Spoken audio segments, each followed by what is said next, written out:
Hi, ഇന്നുണ്ടാക്കാൻ പോകുന്നത് ഒരു വാൾ ഡെക്കറാണ്. അപ്പോൾ ഒരു കാർഡ്ബോർഡ് എടുത്തിട്ട് അതിലേക്ക് ഞാനൊരു A4 ഷീറ്റ് കട്ട് ചെയ്തിട്ട് ഇതുപോലെ ഒട്ടിച്ചു കൊടുക്കുന്നുണ്ട് കേട്ടോ. ഇതിൽ കാണുന്ന പോലെ കട്ട് ചെയ്യുക, എന്നിട്ട് ഒട്ടിച്ചു കൊടുക്കുക. അത്രയേ ഉള്ളൂ. അങ്ങനെ ഒട്ടിച്ചു കൊടുക്കുമ്പോൾ അതിൻ്റെ ഫ്രണ്ട് സൈഡിലേക്ക് ചുളിവൊന്നും വരാതെ സൂക്ഷിക്കണം കേട്ടോ. അപ്പോൾ അങ്ങനെ ഒട്ടിച്ചു കൊടുത്തതിന് ശേഷം ഫ്രണ്ട് സൈഡ് ഇതുപോലെ നല്ല ഫിനിഷിങ്ങിൽ തന്നെ കിട്ടിയിട്ടുണ്ട്. അപ്പോൾ അടുത്തത് പെയിൻറ്റിങ് ആണ്. എനിക്കിഷ്ടമുള്ളൊരു 3 കളർ എടുത്തിട്ടുണ്ട്. പേസ്റ്റൽ ഷെയ്ഡാണ്. ഞാൻ normal dark colour white mix ചെയ്ത് പേസ്റ്റലാക്കി എടുത്തതാണ് കേട്ടോ.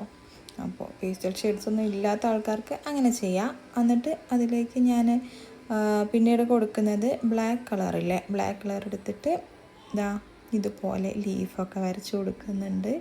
നല്ല സമയമെടുത്തിട്ട് തന്നെയാണ് ഞാൻ ചെയ്തിട്ടുള്ളത്. ഇത് ഫാസ്റ്റ് ആക്കുന്നതുകൊണ്ട് ഇങ്ങനെ വരുന്നതാണ്. അപ്പോൾ നല്ല ടൈം എടുത്ത് തന്നെ ചെയ്ത് കൊടുത്തിട്ടുണ്ട്. അപ്പോൾ നല്ല ഭംഗി തന്നെ കിട്ടിയിട്ടുണ്ട്. എനിക്ക് നല്ല ഇഷ്ടമായി എന്തായാലും. അപ്പോൾ ഒരു ഭാഗത്ത് ഇങ്ങനെ ചെയ്തെടുത്തതിന് ശേഷം ഞാൻ അപ്പുറത്ത് 2 സൈഡിലും കൂടി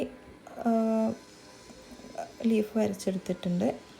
അപ്പോൾ നിങ്ങൾക്ക് എങ്ങനെയൊക്കെയാണോ മനസ്സിലായിട്ട് തോന്നുക അതുപോലെ ചെയ്യാം. ഇല്ലെന്നുണ്ടെങ്കിൽ ഇതുപോലെ തന്നെ ചെയ്യാം. എനിക്ക് വരച്ചുകൊണ്ട് നിൽക്കുമ്പോൾ ഇങ്ങനെ ഓരോന്നോരോന്ന് തോന്നും. അപ്പോൾ അതുപോലെ ഒക്കെ ഞാൻ ചെയ്യും.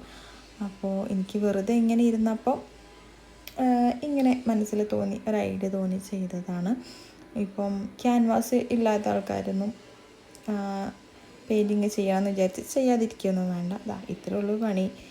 ഇങ്ങനെ ചെയ്താൽ നമുക്ക് ബോറടി മാറിക്കിട്ടും. പിന്നെ ഒരു സൂപ്പർ വാൾ ഡെക്കറും ആയി കിട്ടും. അപ്പോൾ വാൾ ഡെക്കേഴ്സൊക്കെ ഇഷ്ടമുള്ള ആൾക്കാർ എന്തായാലും ട്രൈ ചെയ്തോളൂ കേട്ടോ.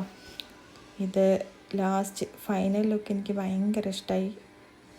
ഇത് വാളിൽ വെച്ചപ്പോൾ തന്നെ നല്ല ഭംഗിയുണ്ടായിരുന്നു കേട്ടോ കാണാൻ. നിങ്ങൾക്ക് ഇങ്ങനത്തെ ക്രാഫ്റ്റ് ഇഷ്ടമാണെന്നുണ്ടെങ്കിൽ കമൻറ്റിൽ പറയൂ കേട്ടോ. അപ്പോൾ ഇനി പെയിൻറ്റ് ചെയ്യുന്ന കുട്ടികൾക്കൊക്കെ ഇങ്ങനെ ഉണ്ടാക്കി കൊടുക്കുകയാണെന്നുണ്ടെങ്കിൽ അവർ നല്ല ഇൻട്രസ്റ്റോടു കൂടി ചെയ്യുകയും ചെയ്യും.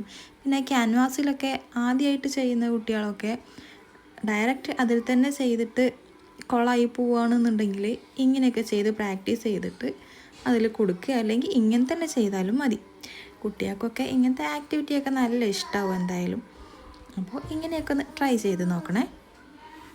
എന്നിട്ട് എങ്ങനെ ഉണ്ടായിരുന്നു എന്ന് കമൻറ്റിൽ പറയുകയും വേണം കേട്ടോ.